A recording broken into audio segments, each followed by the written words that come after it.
আমার পরের বক্তা চন্দ্রিল ভট্টাচার্য। নমস্কার। কোন দল কোন ইস্যুতে ঠিক কোন ইস্যুতে ভুল এ বলার লোক আমি নই। এখানে আপনারা মঞ্চে নির্বাচনী জনসভার মতন অনেক কিছু শুনেছেন। আমি আপনাদের যে দুটো দলের কথা বলবো তার একটা দলের নাম হচ্ছে সাধারণ মানুষ আর একটা দলের নাম হচ্ছে রাজনৈতিক নেতা নেত্রী।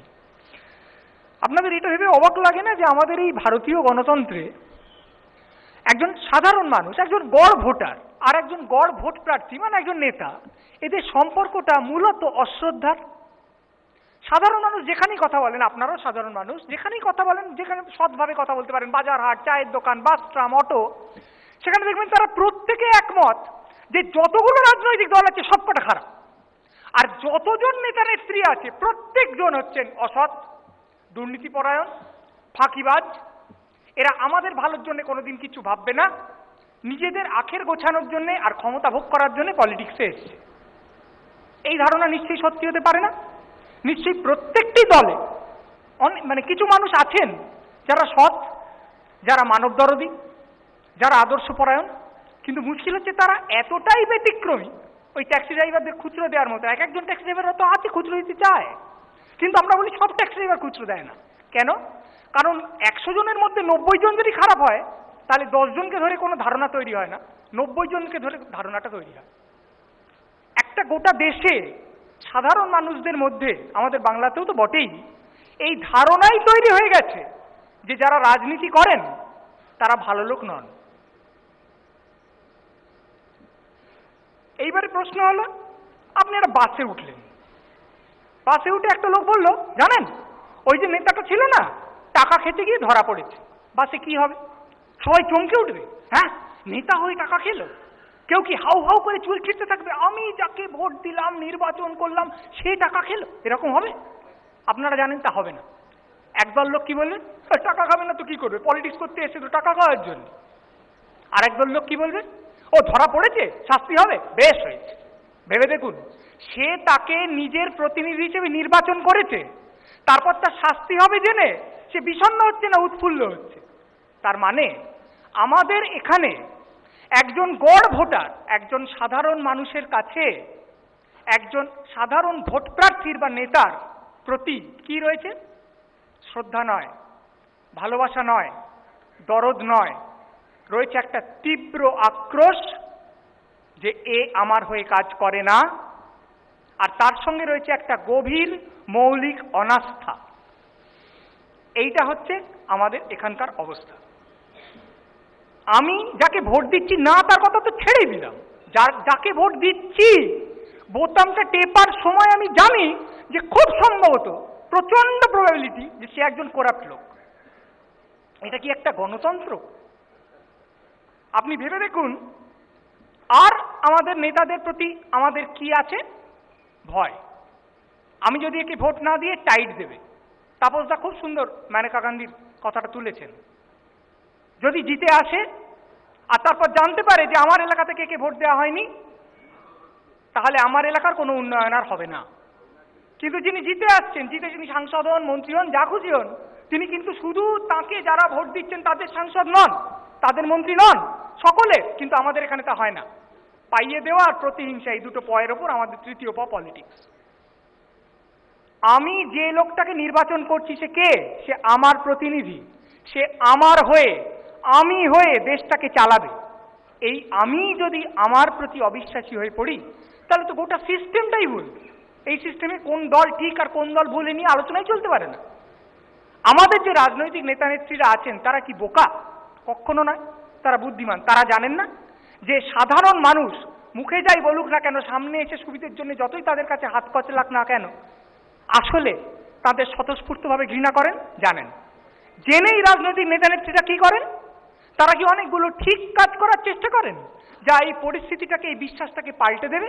না, তারা আরো ভুল করেন, তারা দাপিয়ে ভুল করেন, তারা ভুল করছি জেনে ভুল করেন। আপনি খবরটা খুলে দেখুন না, আজকে ওর দলীয় পতাকা পুড়িয়ে দিল, সে তার কার্যালয়টা ভেঙে দিল, মিছিলে ইট পাটকেল ছুঁড়ল, দেয়াল লিখনে কাদা লেপে দিল, মারছে, ধরছে। একটা নক্কারজনক রাজনৈতিক সংস্কৃতি গোটা দেশে এবং এই রাজ্যেও।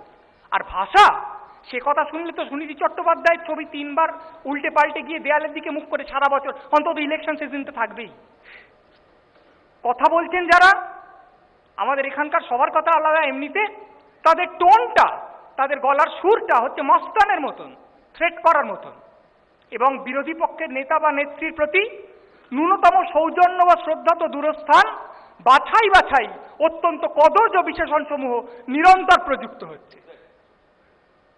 টিভির টক শো এলে এই সেন্সটুকু পর্যন্ত এদের থাকে না যে 3-4টে লোক একসঙ্গে কথা বললে কারোর কথাই বোঝা যায় না। ভদ্রতা টদ্রতা তো আমি ছেড়ে দিলাম, ঝগড়া করার এমন উদগ্র আগ্রহ যে ও ঝগড়া করে ফেলছে, আমি করছি না, আমার টার্ন আসা অব্দি আমি অপেক্ষা করবো না, যে তারা এই কমন সেন্স যেটা ক্লাস 5-এর ছেলেপুলের থাকে সেইটা পরিহার করছেন যে আমরা সবাই মিলে একসঙ্গে কথা বলবো না, সেটাকে জলে ভাসিয়ে দিচ্ছেন। এখন মানুষ এদের পছন্দ করে না জেনেও এই কাজগুলো তারা করছেন কেন? এদের তো অপছন্দ আরো বেড়ে যাবে। করছেন কারণ মানুষ তাদের পছন্দ করলেন কি না, মুখে এরা যাই বলুন, আসলে এদের এইসবে ঘন্টা এসে যায়। নির্বাচন যে একটা পিপলস ম্যান্ডেট আদায় করার প্রক্রিয়া, এই কথাটা এরা বিশ্বাস করেন না। পিপলস ম্যান্ডেটের বাংলা হচ্ছে জনাদেশ। আরে জন আমাকে কি আদেশ করবে? আমি জনকে আদেশ করব, আমি আর আমার ক্যাডাররা। এই হচ্ছে এদের মনোভাব।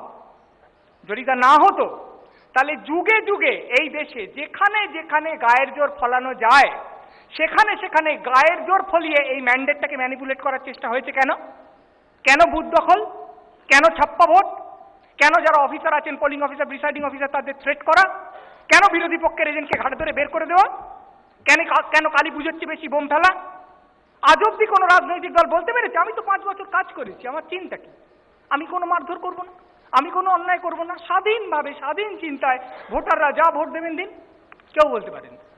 এরা বলেন যে আমরা মানুষের কাছে যাই, তাদের অভাব অভিযোগের কথা শুনি। হ্যাঁ শোনেন, এই ভোটের আগে 1-2 মাস বাসে যিনি যাচ্ছেন তার সঙ্গে হ্যান্ডশেক করে ফেললেন, এ মুড়ি খাচ্ছে একটু মুড়ি, এই পেঁয়াজিটা আমাকে দে বলে খেলেন, এইটুকু সময়।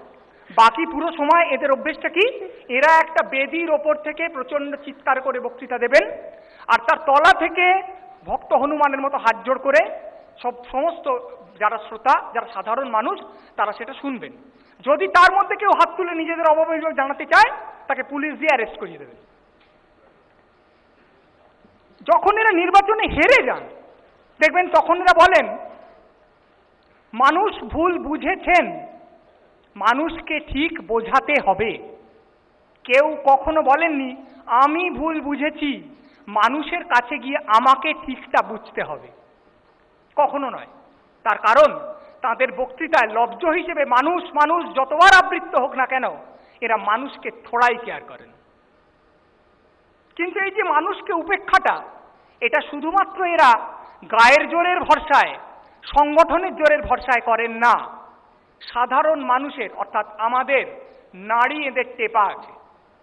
আমরা কি করি?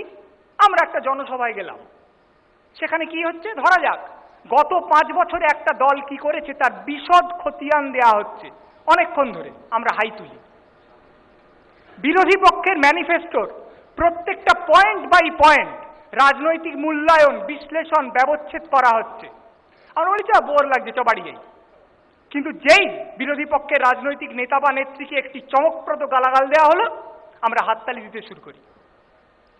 যখন নলকূপ নিয়ে কথা হয় আমরা আনবো না হয় চড়াই পাখি গুনি, যেই নকুলদানা নিয়ে কথা হয় আমরা চেগে উঠি।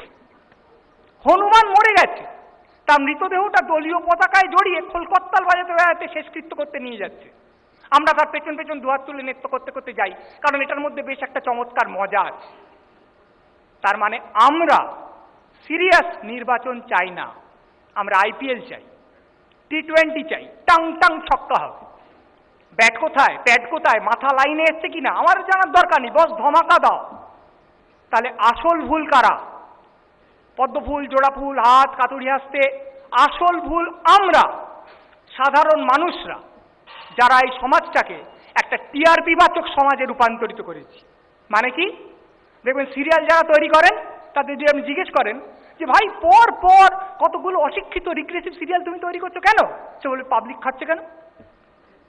আমরা এই নেতা নেত্রীরা যে রাজনৈতিক তামাশাটা তৈরি করেছেন আমরা সেটা খাচ্ছি, তাই পরোক্ষভাবে আমরাই এটাকে নির্মাণ করেছি। এইটা রাজনৈতিক নেতা নেত্রীরা বুঝে গেছেন। আমাদের সাহস নেই সবাই মিলে নোটায় গিয়ে ভোট দিয়ে চলে আসবো, আমাদের ঝক নেই যে আমরা ভোট বয়কট করবো, যে তোমরা আমাদের কথা ভাবো না। People get the government they deserve, তাই পিপল গেট দ্য নির্বাচনী কুরুক্ষেত্র দে ডিজার্ভ। আর তার দোসরকে মিডিয়া এই তামাশাগুলোকে দিনের পর দিন ব্রেকিং নিউজ করে চালিয়ে যাচ্ছে। একজন প্রার্থী এই গরমে প্রচারে বেরোবার আগে কি খাচ্ছেন, লোকটা খাচ্ছে, ক্যামেরায় ছবি দেখাচ্ছে। কিছুক্ষণ পর স্ক্রিন জুড়ে গ্রাফিক্স এলো, একটা বড় থালা, সব আঁকা আছে তীর চিহ্ন, ভাত, উচ্ছে ভাজা, ছোট ছোট মাছ, এক বাটি টক দই। ঠিকই রে। এখন এই গোটা রাজ্যটা, ফর দ্যাট ম্যাটার গোটা দেশটা, যদি গুরুত্বপূর্ণ জিনিস ছেড়ে কতগুলো চমকপ্রদ অবান্তর জিনিস আর কতগুলো চমকপ্রদ অন্যায় জিনিস এর দিকে ঢলে পড়ে, তাহলে রাজনীতিবিদরাই বা তার মধ্যে থাকবেন না কেন? ওরা তো আর মঙ্গল গ্রহ থেকে পড়েননি, ওরা তো আমাদেরই লোক, ওরা তো আমাদেরই বাবা মা ভাই বোন বন্ধু বান্ধব পরিচিত। তারা হঠাৎ অন্য একটা সংস্কৃতি নিয়ে আসবেন কেন? তারা এই সংস্কৃতিটার মজা লুটছেন, এই বন্দোবস্তটাকে নিজেদের স্বার্থের জন্য ব্যবহার করছেন। তাই এই সমাজ যা সর্বার্থে সম্পূর্ণ গুলিয়ে গেছে, সেই সমাজে থাকতে গেলে সেই সমাজে নির্বাচনী কুরুক্ষেত্রই হোক আর অন্য যে কোনো ক্ষেত্রই হোক, আমাদের একটি ললাট লিখন লেখা আছে, সেটা হচ্ছে রাজনীতি বলো আর অন্য নীতি বলো আর যা বলো, ভুলের ভুলভুলাইয়ায় ঘুরে মরা ছাড়া আমাদের কোনো গত্যন্তর নেই। ধন্যবাদ, নমস্কার। ধন্যবাদ চন্দিল, সব থেকে বড় ধন্যবাদ